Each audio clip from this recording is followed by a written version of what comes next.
Hello my friends, my name is Forge and welcome to another update video. A few days ago, 1.19.0.10 was released, and with this new update, we resolved a few new parity changes and a few smaller features that will make your overall game a little bit better. If you enjoyed this video, then consider subscribing as it helps out quite a bit and shows your support for the channel. Thank you. The Allay is one of those mobs that's really cool, but what if you want more of them? In 1.19.10, we now have the introduction of Allay duplication, which means that we can now get more Allays than we could get otherwise.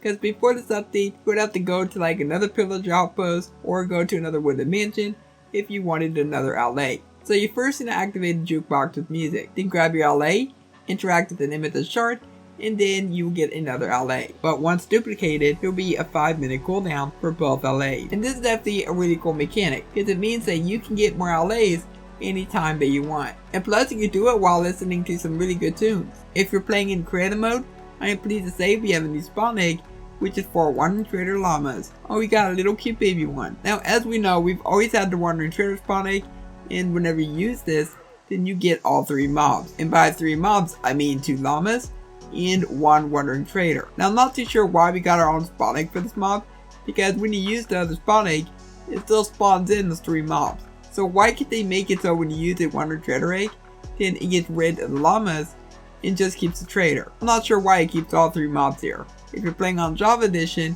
and you use a Wandering Trader egg, then it only spawns in the Wandering Trader.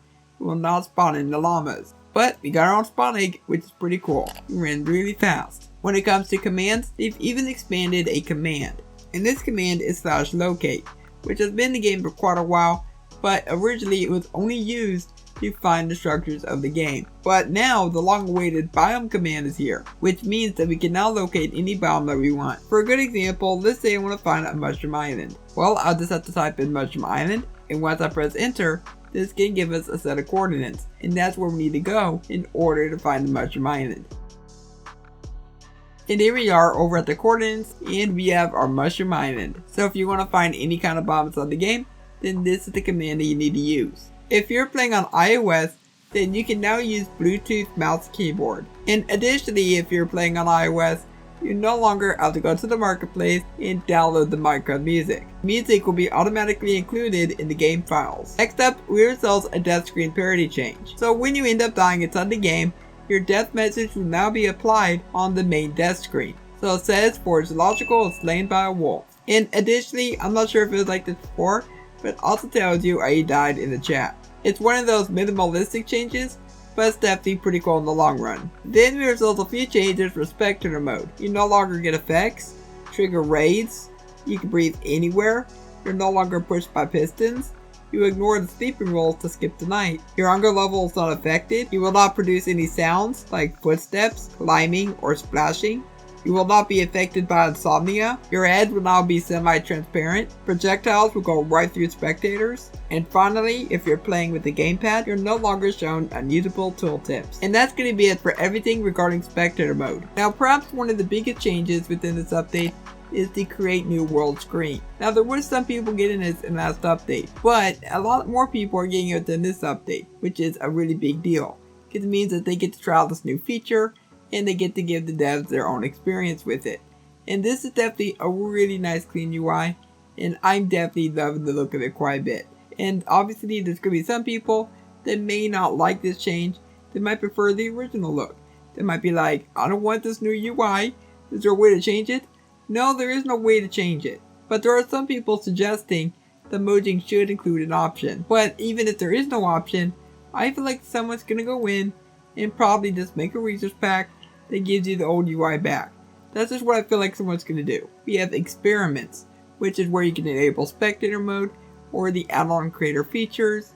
And then we have behavior packs. And then we have resource packs. We have cheats, which is obviously where you can enable your cheats. You got the multiplayer tab, where you have player access and the default player permissions. And plus you can enable if your world is visible to land players or if you want friendly fire on. Then going to advanced, this is where you can enable coordinates or some of the other features they may want.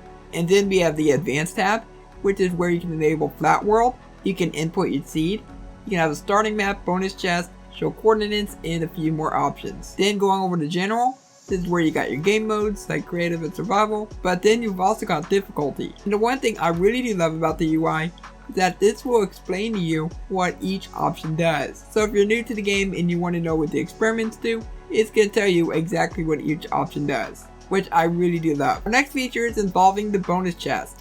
So when you open up a bonus chest, you'll now have a chance of finding mangrove logs. Fish in Minecraft have also gotten a debuff. So now whenever you come across a fish, they're going to have 3 hearts of health instead of a full 6. So their health has just been snapped in half. So getting that fish is going to be a lot easier now. Now if you go over to the Mangrove Swamp and you take a look around, the Mangrove Swamp is a little bit more denser now.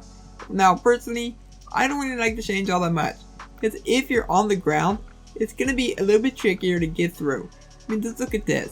There's like trees all over the place, there's going to be vines all over the place, and there's going to be some open areas, but for the most case, most of it is going to be pretty cluttered. I kind of prefer it the way it was before this update, where it was a little bit more open and it was a lot easier to navigate through. Now the waterways are going to be a lot more open though, so you can still use a boat to navigate through. You can now grow sweet berry bushes on Mudblocks. Mangrove roots are broken fastest with an axe. Muddy mangrove roots are broken fastest with a shovel. You know when you place down a flower in Minecraft, the offset will be off? Well, the same thing is not going to be applied for the propagules. Iron bars and glass panes will not connect to mangrove roots. A few other changes have also been made, but they're pretty minimalistic. So if you want to read up on the changes, the changelog will be in the description. Now a bunch of other changes have also been made, but they're pretty minimalistic. You do want to read those, there will be a link in the description. But down below in the comments, go let me know what you think of today's video, and while you're down there, make sure to leave a like, subscribe if you're around here, and don't forget to turn on those notifications so you don't miss an upload. I will get you next time. Goodbye.